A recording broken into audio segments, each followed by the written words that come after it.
Torrey Horton, he tore him up all game long. I mean, you was hearing about it. This guy, yes, he will be playing on Sundays. I didn't know anything about this guy, but he is top tier. Top tier. The guy has 16 catches for 133 yards, 8.3 on average. 1 touchdown. Reminds you of Torrey Holt. Reminds you of Isaac Bruce. He's that good. He could be part of the greatest show on turf from what I'm seeing. They were tearing him up on those drag routes. You just kept seeing this guy coming open for first downs for big yardage. He's great after the catch. So just remember that name, Torrey Horton. You're going to hear a whole lot about this guy. That wide receiver is the real deal.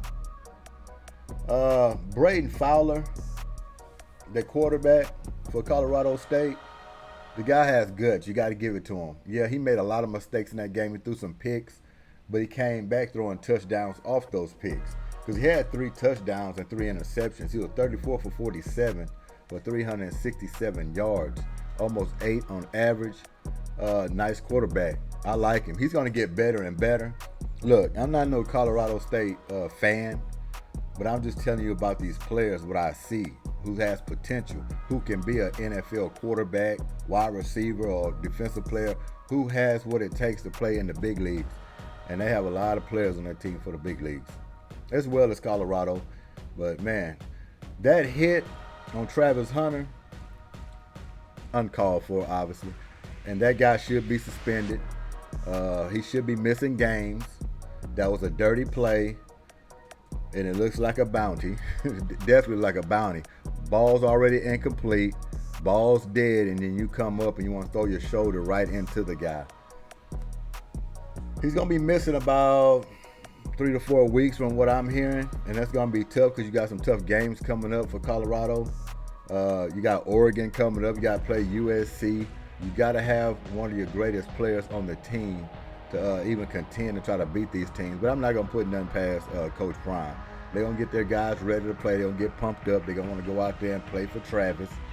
And hopefully that be the case. Even if you don't win the game, fight throughout the game. Don't let it be, don't get blown out. Make it a competitive game if you don't win it. But I believe, I believe they can go and beat Oregon. Or give USC a hell of a ball game to where you come down the stretch and then you figure out what can you do from there, as long as you hang around until the fourth quarter. But Colorado and Colorado State, man, that was an unbelievable game on Saturday night. Coach Prime, once again, 3-0. I mean, it's just a lot of highlights in that game. And just to show you that Colorado, they don't have to win pretty. You don't have to see the big numbers all the time. They can play dirty and grimy because it wasn't pretty. They didn't play their best at all on offense. And the defense, they had a lot of breakdowns. You see Coach Prime, coaching them up, talking to them throughout the game. A lot of missed assignments, especially when you have Horton on drag routes continuously beating you over and over and over again.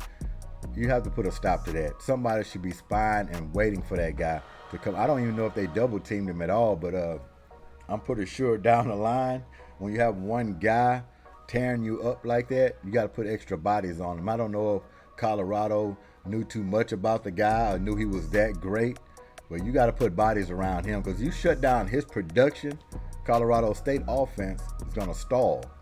He was a big part of what they were doing. And if you shut him down, at least slowed him down. They didn't even slow him down. If you at least slowed him down, you could have won this game by a bigger margin, in my opinion. So yeah, Torrey Horton, I'm a fan. Wide receiver, he's good. He's great talent, and he's gonna be on Sundays. No doubt about that. No doubt. So for the running and rushing for them, Kobe Johnson, he 15 carries for 54 yards for Colorado State. Another guy, Avery Morrow, 19 carries for 51 yards. Not too much. It wasn't really a rushing game on both sides. This ball was going in the air. It was going in the air, and like I said, it took Colorado a while to get their feet underneath him. And Shedeur Sanders had to pull out a Tom Brady, 98 yards for a touchdown when it was crucial, when you needed it. That was big time. That was big time because he couldn't catch a rhythm the whole game. And just when it comes down about 2 minutes left on the clock is when you start going, and there it is. There it is. That is prime time at its best. And what about the interception from Shiloh Sanders? Going back for a touchdown. They got to work on the Deion dance. He didn't try it too much himself, but Deion got to work on him with that. Because if they can come out there and put that, you know what I'm saying, that prime time on, put the icing on the cake. Put the icing on the cake. But yeah, Colorado competes, man. They clean it up. They got hurt bad, like in the middle, obviously, in the trenches. Like he said, he's 7 to 8 players from really contending. You get some beef players down there on that line, man, because that's where they get whooped at almost every game. Teams are going to try to run on them. They're going to try to pound them and pound them and pound them. Colorado State didn't run for big, but they did pick up some key first downs when they needed to get some stops. Because Colorado, they just cannot get off the field on third down, and that's what hurt them as well, too. They get the third down, and they go Horton, getting open for a catch. Big catch down the field or drag routes or quick outs. It was him all night long. And like I said, if it wasn't for that guy right there, man, he's a one-man wrecking crew. One-man wrecking crew.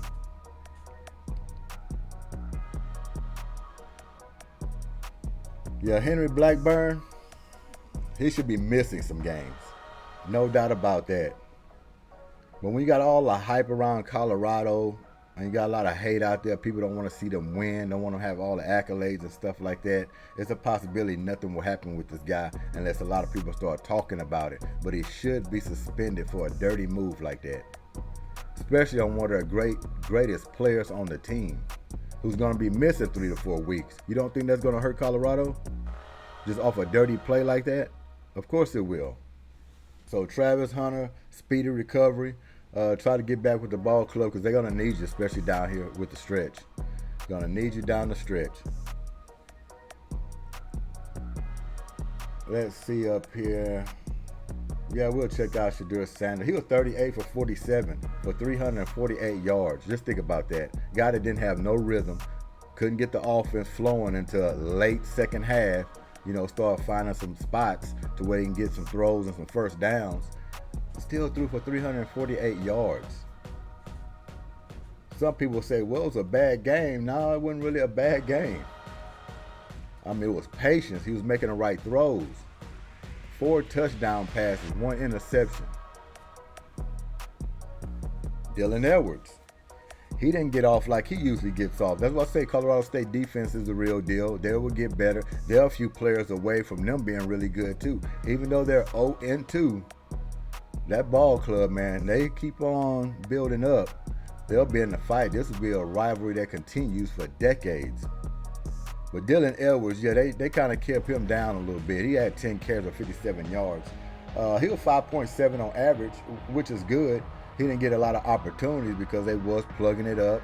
And then if you get down, you know, you're trying to strike quick to stay in the ball game, so you're just going to abandon some of that running. And plus, he's a receiver as well. They can get him out on the flats. Well, he can just scatter. You get him in an open space, he can take it to the house. We've seen that early this year. Xavier Weaver, he's a big guy that stepped up when Travis Hunter went out. 9 catches for 98 yards, almost 11 on average. He got him a touchdown. What about Michael Harrison? Man, guys was just stepping up. They have a lot of talent on this team. It ain't just Travis Hunter and Shadur Sanders. Yeah, they get all the highlights and all the accolades, and they're the stars that stay in front of this team. But they have some talent and some guys that stepped up when he went out. Jimmy Horn Jr., of course. 7 catches for 66 yards. Almost 10 on average, and he had a touchdown. Matter of fact, Michael Harrison had 2 touchdowns. Just stepped up big when Travis went out. Just stepped up big. Dylan Edwards, 6 catches for 17 yards himself. So he mixed it in a little bit.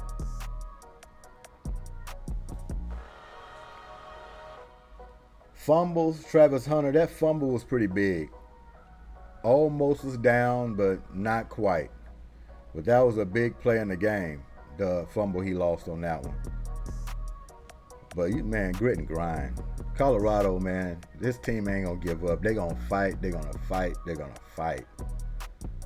Because when you play a game like that, when things ain't going your way, you having breakdowns in defense. The offense couldn't string together any kind of first downs in the first half, even part of the second half. But you seem to find a way. And that's what this team does. Team is built on believe. Because if you don't believe, you don't win that game against Colorado State. It just doesn't happen. So yeah, man, the train is still moving. This team here, they pretty much can beat anybody when they're at full strength. And Shedeur is getting rid of the ball the way he is with that thin offensive line. Anything can happen. Anything can happen, but great game overall. 35-43, went into 2 overtimes. And like I said, I haven't seen college in a long time, and when I seen the overtime format and what they were doing, like from the 25, giving each other a chance to score a touchdown, and then it went to a 2-point conversion after a while, I was like, it was new to me, because like I said, I haven't watched the game in so long. I didn't know anything about the overtime rules. But once I seen it, I was like, oh, okay, let's go here. And hey, man, they pulled it out. They pulled it out. Great win. Moving on to the next. Wishing them good luck all season, because they got a lot of people against them. Don't want to see them win. I mean, a lot. I mean, teams, programs, players, outsiders, whatever you want to call it, analysts, broadcasters, whoever associated with the game of football. There's a lot of hating that's going on. But they get a lot of love too, but it's more hate than love at this point. And maybe that's going to turn around as they continue to play, start winning some games. You'll have some hate that's going to actually have to jump on board of the wagon, even though it's going to be full. No more room, fall off. You know what I mean? So, yeah, man. But they got me watching college football, at least Colorado and whoever they play. I get to learn more about these teams as they go along on a schedule. But it was interesting. I would have never known about this Torrey Horton guy. Never would have knew nothing about him if they wouldn't have played Colorado. Because I don't, like I said, I don't watch college, but I'm watching a little bit now. But that was an outstanding ball game. Outstanding. So yeah, Colorado pulled it out 43-35. Next test is Oregon. And that won't be a slouch. They expected to lose that game. Just like USC. Colorado will be expected to lose that one. But they keep on surprising, and that's the main thing. So we're going to get into these Texans. It was a must-win. They needed to get it. They should have gotten it. Yeah, they're thin on the offensive line. They're missing some key players in the secondary. We know all about that. But it was still a game to win. You know, you still should have won this game, especially when Anthony Richardson went out. There should have been a light bulb that went off like, okay, let's go, guys. They're missing their main quarterback. Let's go ahead and take control. That should have been a thought process. But like I said, the Texans, they shot themselves in the foot a lot yesterday in that game. A lot. Offense, C.J. Stroud is looking good. Each game is looking better. And you can say that about C.J. Stroud. Each game is looked better. Even the offense is sped up a little bit now. He has more control of the offense. He's finding guys. What about Nico?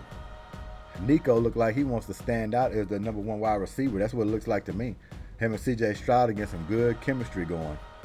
He found him on a lot of good plays, crossing routes, deep routes, coming down with it and run after the catch. I didn't think he'd run after the catch like that, but with a big body, he's got people bouncing off of him, picking up first downs. He looks confident. He's talking a little bit. He's into the game. Far as Tank Dell, good game. But we're just not giving him the ball enough. He should be more of a focal point when he's passing the ball. Yeah, Nico gonna do what he gotta do, but more balls need to go to Tank Dell. Why can't they use Tank Dell just like the Miami Dolphins doing for Tyreek Hill? He's elusive. Why we don't throw him deep go routes? It should be at least 2 or 3 times in a ball game where they should be going deep routes to Tank Dell, beating a guy for a touchdown. Just don't use him in intermediate passes. Yeah, that's fine too, but every once in a while to keep that defense honest, try to take the top off of it. Let him run out there and you just throw him one and see if he can come up underneath it. I didn't see that yesterday. They could have threw him a couple of balls for deep. But they tried to implement him a little bit, and that was good. They should have been doing that. Hopefully he's going to be a big part of his offense moving forward. I hope they see that. They need to get this guy the football. Quick wide receiver screens, whatever you got to do to get him the ball, even in the backfield a little bit. Try to mix it up. But this guy can make things happen with the ball in his hands, and Houston got to realize that real quick. They said they was going to put the ball in the playmaker's hands. Well, he's a playmaker. Let's put the ball in his hands. As far as the running game, it still needs some polishing up. It loosened up a little bit than it did last week. No doubt about that. We got to get Damian Pierce, keep on plugging him in there because he's bound to break one loose. He's bound to break one loose. But overall, this was good. The defense let us down. The defense kind of reminds you of the old Texans. It did yesterday. I'm looking at it, I'm like, man, missed tackle here. You can't get off the field on third down. That really hurt them. Texans have to get off the field on third downs. If you can't do that, you're not going to win in this league. It's always crucial points in the game where it's 3rd and 4, 3rd and 3, 3rd and 6, 3rd and 10. You have to get the team off the field. Houston Texans are still struggling with that. And D'Amico calls it out. He calls it out. It's just inconsistency, man. First half, yeah, it just seemed like they were just lost. Second half was a lot better, but you have to string together a lot of defensive plays to get a football team off the field. Red zone. It seemed like we can't get teams to kick field goals. We have to start doing that if you want to be a good football team and you want to win. You have to get them to kick field goals. You can't let a team come down in the red zone and score touchdowns every time. Every time they get in there, they're scoring touchdowns. You can't do that. The defense is supposed to be the highlight, really, of this team. And once they get it together, the offense is going to complement the defense is going to complement the offense. Once it gets balanced, then you got yourself a good football team. And that's what we're looking forward to. But I do not like missed assignments and missed tackles on defense. You got to pay real close attention to what's going on, detail, especially on third downs, kind of figuring out where they want to go with the football on third downs. Definitely take away their greatest player. Where if you got those schemes, double team, every once in a while just to throw them off, more blitzes, fake blitz, drop back in coverage. You have to do something, pay more attention, communication, whatever it takes to get these teams off the field on third down, and that's what we have to do. That's exactly what they have to do. But overall, man, fighting back into the football game, that shows some heart, that shows some grit, that they're not going to give up and lay down, but you can't put yourself in a hole. We've seen this before from Houston. They come out there the first half, they get themselves in a hole, then they come out at halftime now when they're down 14 or 21 points. Now they want to play. No, it's too late. You can't play now. It's too late. You're wasting all your energy trying to get back in the game just for it to come to a significant point in the game, and it's on one play. You stop or get, and if you don't, the game's over. Don't put yourself in that situation. If you play from the get-go, you get yourself some cushion. You might have a 7-point lead, 14-point lead. Let the other team try to come and catch you. That's how you want to do it. Then the playbook just opens up for you. The defense can tee off on the quarterback because they have to throw to get back in the game. There's just a lot of situations that helps you out when you come out from jump getting on the football team. And that's what they have to learn. But overall, I like what I saw. It was just frustrating, like I said, on defense once again. But the game was there to be taken, and they needed that game. When you go 0-2 to start the season, that's a deep hole. Some teams never get out of 0-2. It's hard to win in the NFL. It's hard to get wins.